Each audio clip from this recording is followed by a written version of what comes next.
platiti ove knjige karticom. Možete, ali mi preferiramo gotovinu. A zašto mi je bolje gotovinom? Evo sad ćete vidjeti kad napravimo uplatu.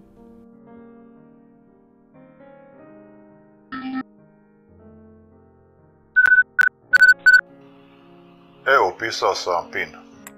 Vidite, vi ste uplatili 100 kuna, a mi smo dobili 95. Znači, banka je uzela 5 kuna za proviziju. Ja sam mislio da samo nama uzimaju članarinu. Da, plaćajući karticom svaki 20. proizvod koji kupite poklanjate banci.